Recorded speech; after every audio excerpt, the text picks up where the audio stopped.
مرحبا بكم متابعي الأعزاء في فيديو جديد لنهار اليوم. إن شاء الله يلقاكم كامل بخير وبصحة جيدة يا رب العالمين. جيتكم اليوم بالوصفة الأصلية تاع الرفيس القسنطيني ولا الرفيس المفور. جي طري خفيف وما يقهمش كامل، وصفة جزائرية تقليدية على أصولها. كذلك جبتها لكم اليوم بدون فرن لأنه بزاف طلبوه مني تاع الطاجين اللي يجي محمر وطايب مليح، ما يكون غير خاطركم تشوفوا لي هذيك البنه تهدر وحدها جام كبيره ومليحه كيما نتوما لا فيديو باش توصلها لاكبر عدد من المشاهدين. بلا ما نطول عليكم نروح مباشره نشوفوا المقادير وطريقه التحضير. بسم الله على بركه الله. هنايا عندي سميد متوسط، انا خدمته هنايا بعمر بن عمر. راكم تشوفوا البنات يعني تاع المطلوع ولا تاع الكسره عادي، ما غربلتوش، ما حديتش رقيق وحده ولا خشين وحده. راح ندير به 3 كيلات نتيا، والكميه اللي رايحه ديريها راح نمدلك مقادير مضبوطه بالكيله، انت تصغري ولا تكبري تتحكمي في الكيله كيف ما حبيتي. نفس الكيله هذيك راح ندير النصف تاعها مارغرين، انا خدمت مارغرين لابيل ذوبتها، ورايحه نكمل الكيله بالزيت. بكري بكري احنا كي تعلمناه نديرو 4 كيلات سميد بكيله تاع ليدام، لكن يجي يابس بزاف وما عجبني الصراحه، لكن 3 كيلات بكيله افضل. نأكد هنا باللي ليدام راهو دافي. نجيب الكميه تاع الملح اللازمه تملحو، ما يجيكمش مسوس كيف ما يجيكمش مالح. ورايحه نبسس مليح هذاك السميد مع ليدام، ماشي شرط كيما المقروط، المهم يتخلطوا جيدا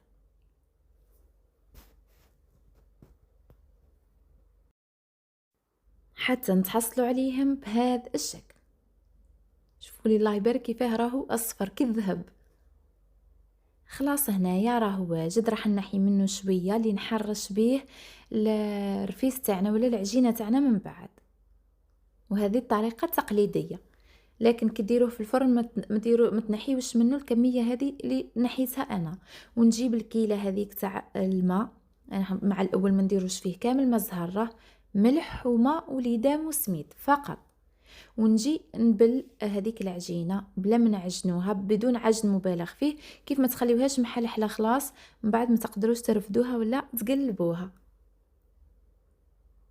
نضيف الماء غير بالتدريج وراني نلم في العجينه بلا ما نخليها تشكل هذيك الماده البيضاء تاع الغلوتين تاعها وتولي لي كيفها كيف الكسره، لا. وهذا هو القوام النهائي تاعها. عجينه تتجمع معانا شويه بصعوبه، مش ما تتجمعش بسهوله، لكن نقدروا نلموها. بقيت لي غير طريف صغير من هذيك الكيله تاع الماء مباشره، ما خليتهاش ريحت، يعني راني قاعده نخدم ورا بعضها، وصفه اكسبريس. خلاص هنا راح ندردر ولا ندري شويه تاع هذيك الكميه تاع السميد، النصف تاعها من الاسفل ونصف واحد اخر راح نخليه من الاعلى من بعد. ونجيب العجينه تاعنا ورايحه نطرحها، طرحوها بشكل دائري، شكل مربع، شكل مستطيل. انا نطرحها بشكل يكون مستطيل ولا مربع باش ما نخرج منها اللي شيت بزاف يجيوني مثلثات يتعبوني في الطياب تاعها برك، هذا هو السبب الوحيد. نحلها بسمك 1 سنتيم، متحلوهاش خشينه باش ما يجيكمش الرفيس تاعكم ابيض ومعجن، حلوها تكون رقيقه باش يجيكم احمر وطايب كامل على حبه. ونولي نجي نحرشها من الاعلى كذلك. هذا هنا الدور تاعو، من بعد نقوله لكم كي نعودوا نطيبوا فيها. نجي نقسمها بشكل عشوائي، انا نفضل نقسمها عفوا مربعات باش ما تكسرليش في الطاجين. ما ديروهاش مقروطات يعني باش تسهل عليكم العمل تاعها. تحبوا بنفس الطريقه تحطوها في البلاطو اللي يدخل الفرن ودخلوها للفرن حتى تحمر لكم مليح مليح، لكن تاع الطاجين عنده بنه وحدها. نجي نسويها هنايا شويه بالكوبات واللي نشوفهم عاليين خاصه تاع الوسط هذوك نعاود نطرحهم شويه بيدي. الله يبارك هذه خرجت لي كميه ما شاء الله. تحبوا نتوما كمبتدئات جربي غير بالكاس بركه، ديري 3 كيسان ولا وتخدمي به مباشره الكريبياغ. هنايا عندي الكريبياغ هذه كبيره طيب لي مليح وثقيله. تحبي الطاجين تاع الطين بكري طيبوا في الطاجين تاع الطين، انا ما نحبش الطاجين تاع الطين على جال هذاك الحراش يدير لنا الدخان، خاصه اللي طيبوا في الكوزينه لداخل. ونبقى نقلب فيه هذاك الحراش وشي يحمر لنا الحبه الرفيس. الحبه تاع العجينه عفوا، ولا تاع البراج، ولا تاع المثقبه، ولا يحمرها لك مليح. ويخليها طيب حتى القلب تاعها، يحميها يطيب هو، وهو يخليها تحمر لداخل. من بعد كي نحيوها نلقاو الحبه نلقاوها محمره مليح وطايبه وماهيش محروقه. من الافضل دائما طيبوا في كانون يكون شويه كبير، انا من اجل التصوير فقط هنا باش يجيك واضح. اللي راهي طيب راني نحيها ونحط في بلاصتها واحده اخرى هكا باش نزربو ونكملوا علينا. شوفوا لي كيفاش جات محمره، راني نقرب لكم باش تشوفوا هذاك الحراش هذا كيفاه راهو هو اللي راهو محمر لنا الحبه تاعنا.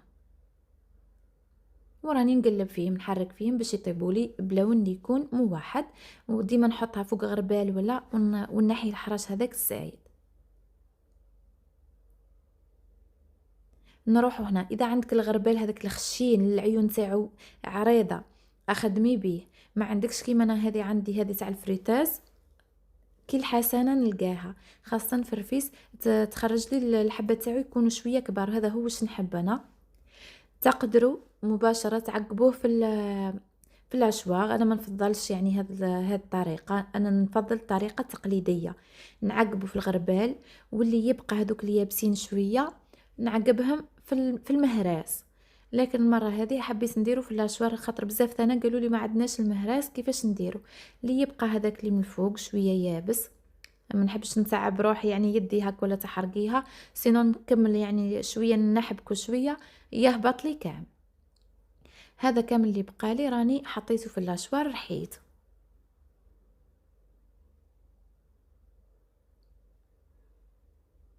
كملتهم كامل بنفس الطريقه، هاد الحبات كل حتى وين كملت.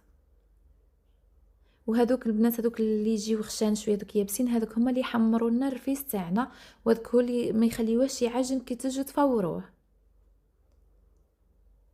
خلاص انا هنا كملت كامل الكميه ونجيو المرحله المواليه اللي هي التفوار. قبل ما نفوروه رايحه نسقيه بالحليب. هذه الكميه تبقى على حساب النوعيه تاع السميد اللي خدمته به اذا يتشرب ولا لا. انا مع الاول درت له كاس تاع الحليب وراني نشرب فيه غير بشويه، وراني كيما شفتوا تعاودوا الكسكسي هكذاك نفس الطريقه. كملاحظه هنا كي تعودي راح تطول الرفيس تاعك عندك، حابه مثلا تخبيه ولا، من الافضل ما تفوريهش، خبيه هكذاك ووقت ما تحتاجيه فوريه. واذا كنتي مضطره انك تفوريه ولازم يطول شويه عندك، ايفيتي انك تسقيه بالحليب، سقيه بالماء وما زهر ولا الماء ورد واش متوفر عندك. راني هنايا راني نشرب فيه غير بشويه ونحاول نحلو باش ما يشكليش حبيبات. اذا شفتيه السميد تاعك من النوع اللي عجن ولا، عاودي فوتيه في الغربال ولا كيما فوت وانا في هذيك الصفايه من قبيل. خلاص راهو تشرب لي مليح مليح. خذالي الكاس كامل هذاك تاع ونروحو نفوروه. انا كيف قلت لك راني مشني مخلياته يريح خلاص بخطوات متتاليه. اذا انت حابه توجديه من قبل تقدري كيف قلت لك تحضريه من بعد اليوم الغدوه، ولا تخبيه في الثلاجه وقت اللي تحتاجيه رايحه تجبديه تفوريه، تسقيه بالحليب وتفوريه. انا هنايا فورته خليته فار مليح حتى تحسوا باللي فار مده 10 دقائق هكذا. جيت نحيه من الكسكاس ونجيب له نص كاس تاع ماء الزهر. انا كان متوفر عندي غير ماء زهر، رشيته بنص كاس تاع ماء الزهر. عندك ماء ورد ديري في الحليب 2 مغارف تاع ماء ورد ولا 3 وسقي بيه. وجبت كاس تاع الحليب هنا خذالي كاس الا ربع في التفويره الثانيه، نص كاس ماء زهر وكاس الا ربع تاع الحليب. لكن السميد كان نوعيه جيده. بصح نقولكم حاجه، انا في الرفيس كل من اللي كان السميد تاعك مرايح اللون تاعو السموريه كل من اللي يجيك من الرفيس احمر. واللي حابه تزيد تحمرو اكثر تعاود تقدر تدخلو للفرن بعد ما ترحيه هذه كامل تكمل، تعاود تحمرو في الفرن يخرج لك احمر روعه.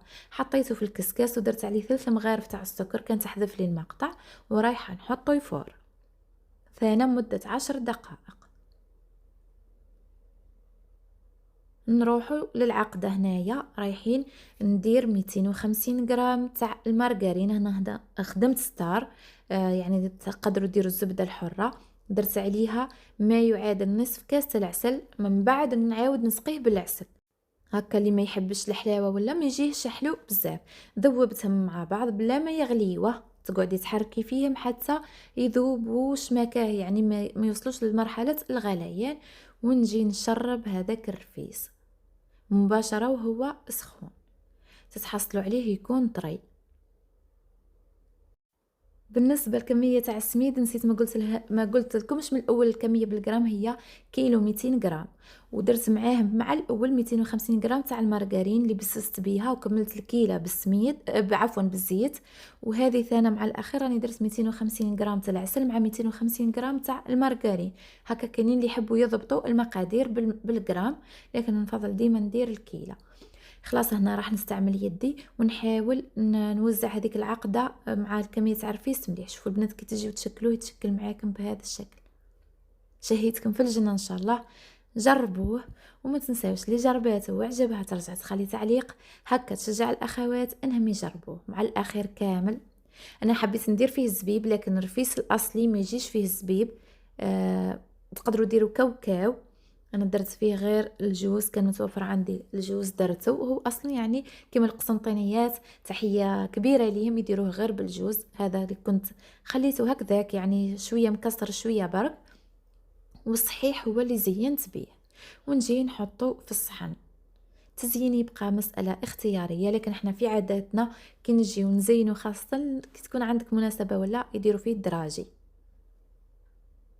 ويديروا عليه قطعة زبدة حرة من الفوق. واش نقول لكم، بنة عالمية وخلاص. وكاين ثاني اللي يديروا فيه زراعة البسباس، مم كاينة حلوى سبيسيال تجي فيها لداخل زراعة البسباس يخدموا بها الرفيس.